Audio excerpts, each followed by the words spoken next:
novamente. Oi. Eu e a Mari estamos fazendo um trabalho de analítica, onde a gente tem que escolher um filme e falar um pouquinho de um dos arquétipos que a gente vê no filme. A gente escolheu o filme Como Treinar Seu Dragão. Roda a vinheta. Roda a vinheta. Este é o meu lar. Nós pescamos, caçamos e temos um pôr do sol super charmoso. O único problema são as pragas. Sabe, os lugares costumam ter ratos ou mosquitos. Nós temos dragões. Meu nome é Soluço. E eu sempre quis ser um grande viking. Porque matar dragões é a coisa mais importante por aqui. Ah, não vai não. Ah, por favor, deixa eu ir. Eu preciso deixar minha marca. Não sabe usar um martelo, não sabe usar um machado, nem isso você sabe atirar. Mas esta coisa vai atirar por mim. Desculpa. Então, gente, o filme conta a história do Soluço, um rapaz de 13 anos que era filho do líder de uma aldeia viking. Eu e a Carol, a gente conseguiu identificar na história muitos arquétipos que poderiam ser explorados. Como é uma animação, em geral elas são cheias de representações simbólicas, né, que poderíamos utilizar de várias formas. Mas a gente acabou optando por falar da sombra e numa relação específica da sombra, porque ela aparece em outras relações. A gente escolheu falar sobre a sombra na relação do Soluço, que é o garoto viking, com o Banguela, o dragão Fúria da Noite. Esse é o Banguela. Então, nessa relação a gente percebe que... Nessa relação não, mas anterior a essa relação a gente percebe o Soluço tendo bastante conflito com o pai. Porque para o pai ele deveria se tornar um viking como ele. E daí passando isso, o Estoico, que é o pai de Soluço, fala que ele é todo errado, tem diversas brigas. Ele se sente uma pessoa fora de sua aldeia. Ele não se identifica com o grupo, né, Carol? A gente observa, assim, que no filme traz bem isso que a Carol tá falando, que o pai, com muito amor e com muito afeto, mas ele tem muitas expectativas, e não só o pai, né, Carol? A aldeia inteira. Porque como ele é filho do líder da aldeia, a expectativa de todos é que ele seja tão valente, tão forte e tão matador de dragões como o próprio pai.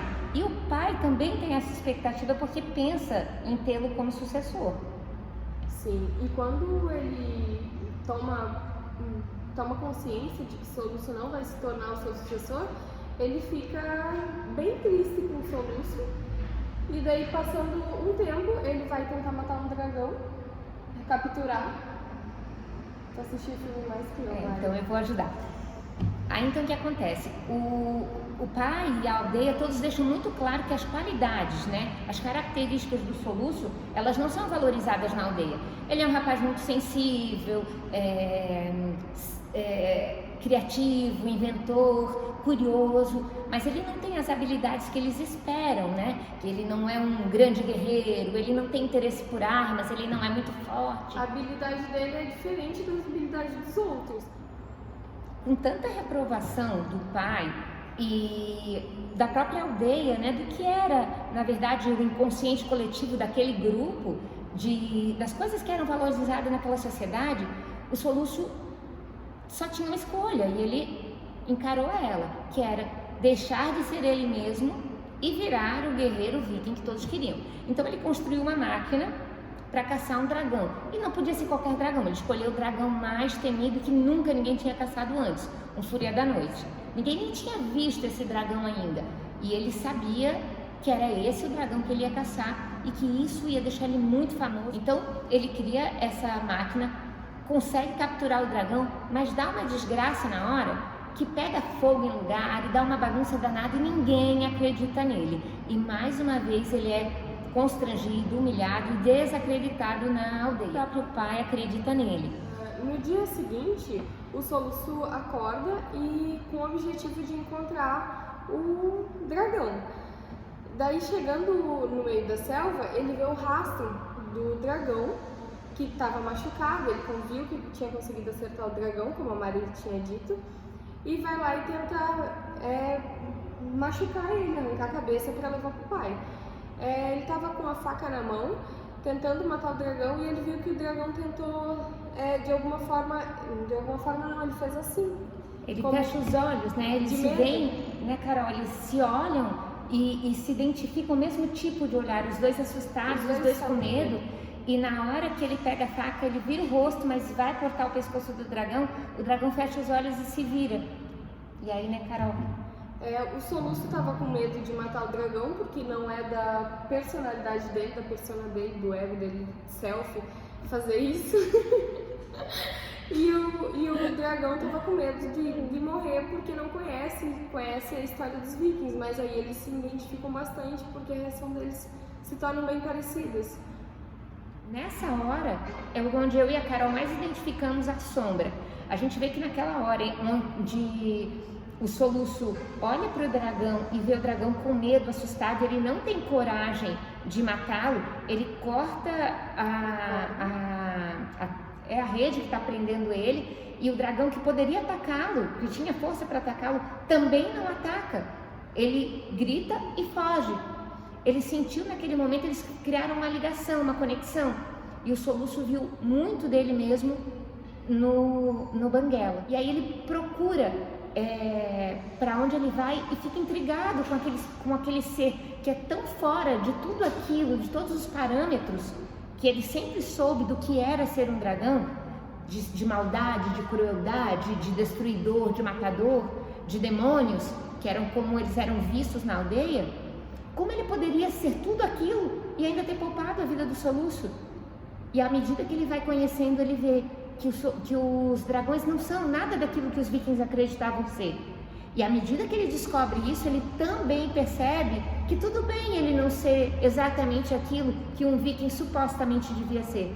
Porque ele pode ser um grande viking sendo ele mesmo, com todas as coisas que ele escondeu, que ele ocultou, que ele aprendeu a transformar em sombra, quando desde sempre era negado a existência daquilo nele, não era permitido que existisse nele. Aconteceu a identificação, por mais que o dragão fosse o inimigo de Soluço, dos vikings, naquele momento, como ele não tinha muita compreensão dessa aldeia, do povo dele, ele conseguiu se identificar no Soluço. Ambos se identificaram, né? Aí traz outros tipos de relações, né? Uma gentileza que gera outra gentileza, um salvando o outro, um cuidando do outro e se permitindo a mesma desconfiança que um tinha, o outro tinha, e aos poucos eles foram se conhecendo e de alguma forma, não é o que o filme mais explora, mas de alguma forma os próprios dragões, eles adquiriram outro olhar para os sujeitos, né, para os humanos, através dessa relação dos dois. E com o tempo, em outras demandas que acontecem no filme, a aldeia toda se modifica. Isso, e ali dava para falar que é uma sombra coletiva, né? A gente comentou ali um pouquinho antes, né? Isso, os conceitos do que era um dragão, do que é o bom, do que é o mal, do que é aceito, o que não é aceito, o que é qualidade, o que não é, né? Esses conceitos fazem parte do inconsciente coletivo e a sombra coletiva, né, Carol? E nesse período acontece então na aldeia um treinamento viking com os jovens da aldeia para transformá-los em guerreiros. Esse treinamento ele acontece como uma competição e no final quem tiver as melhores notas, os melhores desempenhos vai ter o direito de matar um dragão. O Soluço, na medida que ele vai conhecendo o Banguela, ele vai se apropriando de conhecimentos que o Banguela tinha, de habilidades, e ele vai explorando o universo dos dragões. Essa informação, esse conhecimento transforma ele numa pessoa com muitas habilidades no manuseio, no manejo dos dragões. Então ele vence várias etapas sempre abrindo mão de violência. E isso causa uma certa irritação em alguns competidores. Faz com que ele se torne muito popular, que agrade muito ao pai, e a própria comunidade começa a olhar ele com outros olhos. Então ele começa a ser valorizado naquela sociedade que o desprezava. O pai passa a ter orgulho dele? Sim, no final de tudo isso, desse campeonato, ele disparadamente criou várias habilidades, entendeu como os dragões funcionam, o que eles gostam, o que eles não gostam, o que os assusta, o que os acalma. E nessa transição, ele venceu o campeonato. Então ele ganha O direito de matar o dragão. Isso, o direito de matar o dragão. E ele se organiza totalmente. Ele vai, nesse momento, contar para todos a descoberta que ele fez. Os dragões não são assassinos, não são matadores. Tudo que eles sabem sobre dragões estava errado. E ele, na arena, no momento da coroação dele, ele conta isso. E nessa hora o Banguela invade porque sente que ele está correndo perigo e todo mundo descobre tudo. O pai, que estava super orgulhoso, fica decepcionado. Como ele pôde proteger um dragão e defender, amarram o Banguela e descobrem que o Banguela sabe como chegar no ninho do dragão. Uma parte que a gente não contou da história, os dragões atacavam a aldeia, o Soluço conseguiu descobrir isso, eles atacavam a aldeia e pegavam os animais porque eles tinham que alimentar um dragão maior que morava numa ilha, né? E essa ilha era onde os vikings chamavam de o ninho dos dragões e queriam destruir a todo custo. Então o pai de Soluço pega o Banguela e junto com ele eles vão encontrar o ninho. O Soluço fica super desanimado, triste, e uma amiga dele, que talvez pudesse ser a ânima dele nessa história, ela traz para ele a ideia de que ele não pode desistir, que não deu tudo errado, que se ele fez tudo aquilo e chegou lá, ele pode fazer mais, né? E que ele é capaz, ela dá todo esse suporte para ele, né? E valoriza as qualidades e a sensibilidade que ele tem e disse para ele, agora tu vai criar um outro jeito de resolver isso. E aí ele tem a ideia, eles pegam filhotes de dragões que eles acham ali e vão até a ilha. Lá, a gente não contou um pedacinho que é importante, acho que a Carol contou um pouquinho antes, Carol, do rabo do dragão. Quando o Banguela foi preso, ele perdeu uma parte da cauda. A Carol tinha contado lá no comecinho, né, que ele perdeu uma parte da cauda e o Soluço, ele construiu uma parte que faltava. Porque ele era muito habilidoso. E sozinho o Banguela não conseguia voar, né, porque ele estava sem aquela parte da cauda que ajudava ele a planar. Mas com a cauda artificial e o Soluço, com um controle que ele tinha no pé, assim, uma engenhoca que ele tinha inventado, juntos eles conseguiam voar. E o dragão permitia que o Soluço montasse ele e eles voavam. Então ele voltou, quando chegaram na ilha, ele montou o Banguela e juntos eles conseguiram derrotar o dragão. Na grande luta final, o Soluço cai e o Banguela protege com as asas. E eles são atingidos, conseguem matar o dragão da ilha, mas eles são atingidos e caem. Todos pensam, cria-se a expectativa da morte, né? Assim como no arquétipo do herói, né? Na jornada do herói, ele vive aquele momento da morte e aí ele supera, ele abre, ele está vivo, porém ele perdeu uma partezinha da perna. Aí a gente consegue fazer um monte de associação, né, Carol? Isso. Toda vez que a gente reprime algum comportamento idealizando o ego, uma parte de nós se torna sombra. Tem escritores que dizem que a sombra é uma grande sacola que a gente carrega nas costas. E nessa sacola a gente carrega diversas características que a gente não deixa florar em nós mesmos. E trazendo essas características, tomando consciência ou não reprimindo essa sombra, pode ser aflorado e pode se tornar uma grande competência. Sim, né? E a busca da selfie também, né? Que a gente consegue. A gente identifica também assim que quando o filme ele é bastante simbólico, né? Então assim o dragão não tem um pedacinho da cauda, esse pedacinho aqui, ó, a gente vai mostrar, esse pedacinho vermelho, né? E o Soluço que a gente não trouxe hoje, ele também não tem um pedacinho da perna, ele também usa uma prótese na perna. E um completa o outro, eles se tornam complementares no filme, né? Isso. E como a Mari havia dito antes, depois que o Soluço descobre que os dragões não querem fazer mal e sim só querem se defender e alimentar o dragão maior, talvez cure uma sombra coletiva, Porque o que é essa sombra coletiva? É um tabu que a sociedade traz, que toda a sociedade tem que agir de uma determinada forma e não pode agir de outra, que a gente... Eu ia falar um pouquinho da sombra coletiva, acabei não falando, mas agora estou trazendo.